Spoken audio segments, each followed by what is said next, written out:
অন্তর্বর্তীকালীন সরকারের অর্থ ও পরিকল্পনা উপদেষ্টা ডক্টর সালেউদ্দিন আহমেদ আজ শনিবার প্রথম অর্থ মন্ত্রণালয়ে এসেছেন। এ সময় তাকে স্বাগত জানান মন্ত্রণালয়ের সচিব সহ ঊর্ধ্বতন কর্মকর্তারা। ব্যাংকে কমিশনে ব্যাংকটা একটু আগে সংস্কার আগে ব্যাংকের উপর আস্থা, বাংলাদেশ ব্যাংকের কার্যকলাপ সম্পূর্ণ চালু হোক, তারপরে সংস্কারগুলো তো আসবে। সবাই মিলে আমরা অতি দ্রুত ইমিডিয়েট সমস্যাগুলি সমাধান করি এবং সামনে এগিয়ে যাওয়ার জন্য আমরা একটা মসৃণ পথ করে যাব।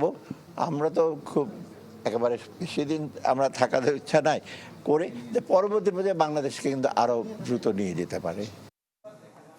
দর্শক, নতুন উপদেষ্টার প্রথম দিন সচিবালয়ে যাওয়া এবং কি কি বিষয়ে আলোচনা হলো, বিষয়গুলো আরেকটু বিস্তারিত আপনাদের জানাতে চাই। সহকর্মী ইমদাদ হক সচিবালয়ে রয়েছেন, তিনি আমাদের সাথে সরাসরি যোগ দিয়েছেন।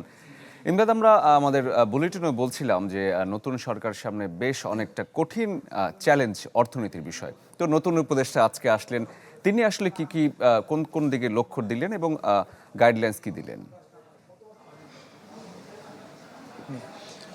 গেল কয়েক বছর ধরেই দেশের অর্থনীতিতে যে মন্দা গতি, অর্থনীতির গতিটা যে কমে গেছে সেটাও তিনিও স্বীকার করলেন। তবে একেবারে যে খারাপ অবস্থা এরকম বক্তব্য কিন্তু অর্থ উপদেষ্টার মুখ থেকে আজকে বের হয়নি। তিনি বলেছেন অর্থনীতির গতি ঠিকই ছিল, মাঝখানে গতিটা একটু কমে গিয়েছে, সেই গতিটাকে আবার ঠিক করার দায়িত্ব নতুন এই পরিষদ নেবে।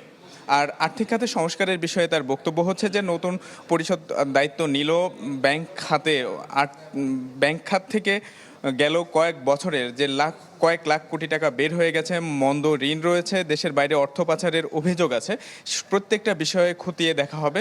গণমাধ্যম কর্মীদের প্রশ্ন ছিল যে বাংলাদেশ ব্যাংকের গভর্নর যখন দায়িত্বে ছিলেন সেই সময়ে বেশ কয়েকটি বড় ঋণ যেগুলোতে অনিয়মের অভিযোগ রয়েছে এবং সেই অর্থগুলো দেশের বাইরে চলে গেছে, এ ধরনের অভিযোগও আছে, যাতে সরাসরি আদিষ্ট হয়ে অথবা সরাসরি সম্পৃক্ততা গভর্নরের বিরুদ্ধে আছে।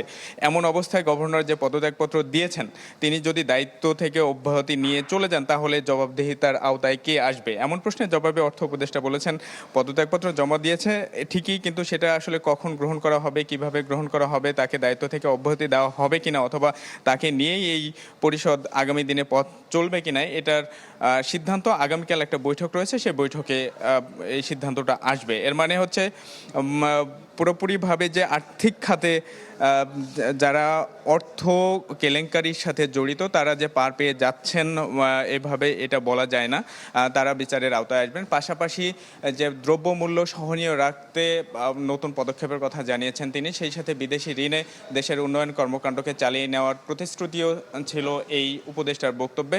সব মিলিয়ে অর্থনীতির এখন যে প্রধান চ্যালেঞ্জগুলো, সেই সমস্যাগুলো তারা চিহ্নিত করেছেন, সেটা কোন প্রেক্ষাপটে কোন পদক্ষেপগুলো আগে নিলে অর্থনীতি আবার পূর্বের অবস্থায় গতিশীল অবস্থায় ফিরে আসবে, সেই পদক্ষেপ নেওয়ার জন্যই তিনি আজকে এসেছেন, কর্মকর্তাদের সাথে বৈঠকে বসেছেন। 100% কপার কন্ডেন্সারে তৈরি ভিশন ফ্রিজ, তাই গুণে মানে অটুট থাকে বছরের পর বছর।